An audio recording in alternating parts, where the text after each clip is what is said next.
Pemirsa, 7 narapidana narkotika kabur dari rutan Salemba kelas 1 Jakarta Pusat. Mereka menjebol teralis besi kamar mandi dan kabur melalui gorong-gorong.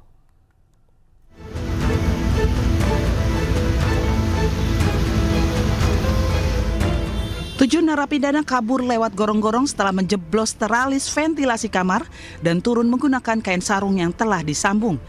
Kemudian ketujuh tahanan tersebut menjebol beton penutup saluran air, lalu merangkak melewati saluran air yang mengarah ke luar rutan. Mereka ketahuan kabur setelah petugas melakukan pergantian penjagaan pada pukul 7:50 waktu Indonesia Barat. Kecurigaan petugas muncul saat mendapati pintu kamar 16 Blok S terkunci dari dalam. Inilah wajah ketujuh tahanan rutan kelas 1 Salemba, Jakarta Pusat yang nekat melarikan diri pada Selasa pagi. Murtala, Maulana, Wahyudin,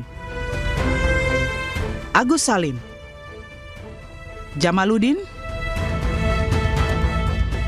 Anas Al-Karim, serta Mary Januar. Rutan kelas 1 Salemba, Kantor Wilayah Kementerian Hukum dan HAM, Direktorat Jenderal Pemasyarakatan akan selalu berkoordinasi, berkolaborasi untuk mencari, menangkap kembali warga binaan yang melarikan diri tersebut. Pihak Kanwilkumham DKI telah berkoordinasi dengan pihak kepolisian. Pihak Rutan Salemba juga telah melakukan pemeriksaan terhadap seluruh petugas jaga malam guna mengungkap ada tidaknya keterlibatan orang lain dalam proses pelarian 7 tahanan ini. Masyarakat yang mengetahui keberadaan ke-7 tahanan ini diharapkan agar segera melaporkan ke pihak berwajib.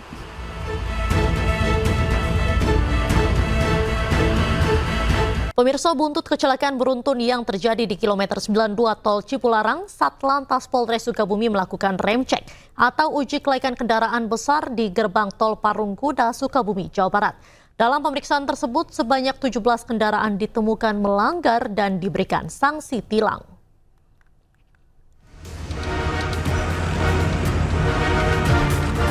Satu persatu kendaraan truk yang melintas di Jalan Raya Sukabumi Bogor, tepatnya di gerbang Tol Parungkuda, Kabupaten Sukabumi, Jawa Barat, dilakukan rem cek atau uji kelayakan kendaraan oleh petugas gabungan Satlantas dan Dinas Perhubungan Kabupaten Sukabumi. Selain memeriksa surat kendaraan, petugas juga memeriksa sejumlah komponen kendaraan seperti rem, ban, hingga lampu agar berfungsi dengan baik. Rem cek dilakukan untuk memeriksa kondisi kendaraan agar kejadian kecelakaan beruntun yang terjadi di kilometer 92 Tol Cipularang tidak terulang. Selain truk, petugas juga memeriksa bus antar kota antar provinsi yang melintas di jalur arteri Parungkuda. Dalam pengecekan ini, petugas masih menemukan adanya pelanggaran terkait kelayakan kendaraan serta banyak ditemukan sejumlah kendaraan truk besar yang mengangkut muatan yang melebihi kapasitas.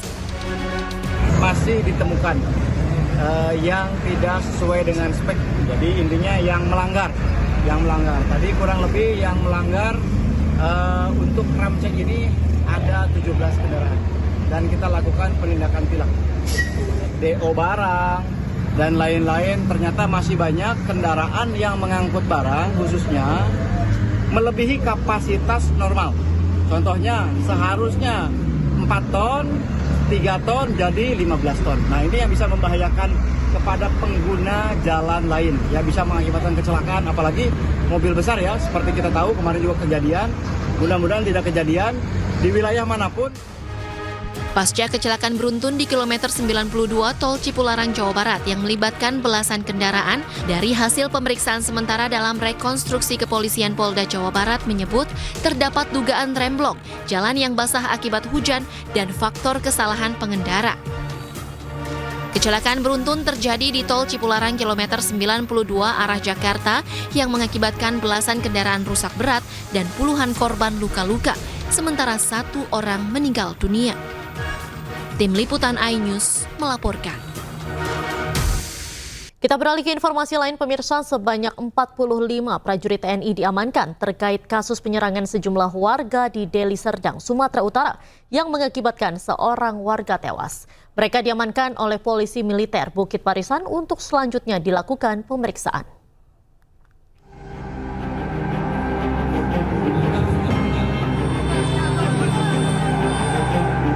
Kasus pengeroyokan yang diduga dilakukan sejumlah anggota TNI yang menewaskan seorang warga di Deli Serdang, Sumatera Utara terus diselidiki. Baru-baru ini, TNI mengungkap sebanyak 45 prajurit TNI telah diamankan terkait kasus penyerangan tersebut. Mereka diamankan oleh Polisi Militer Daerah Militer 1 Bukit Barisan. 45 orang tersebut akan dipilah untuk diketahui keterlibatannya dalam penyerangan. Perkara tersebut sudah ditangani oleh Pomdam 1 Bukit Barisan. Jadi dari Pomdam sekarang ini sudah mengamankan hampir sekitar 45 orang, ya, diamankan 45 orang. Nah, nanti dari 45 orang ini akan dipilah-pilah, karena kan tidak mungkin 45 orang ini akan ikut. Nah, jadi nanti akan dipilah-pilah mana yang terlibat langsung dalam kegiatan kejadian penganiayaan tersebut. Kemudian ada yang mungkin yang provokatornya, atau mungkin ada yang sekedar ikut-ikut. Jadi sudah ditangani oleh Pomdam 1 Bukit Barisan. Peristiwa pengeroyokan sejumlah warga yang diduga dilakukan oleh puluhan anggota TNI terjadi di Desa Selamat, Deli Serdang, Jumat 8 November lalu. Akibat pengeroyokan, satu warga sipil berusia 60 tahun meninggal dunia, serta belasan warga lainnya luka-luka. Sementara penyerangan diduga karena perkara cekcok di jalan. Tim Liputan iNews melaporkan.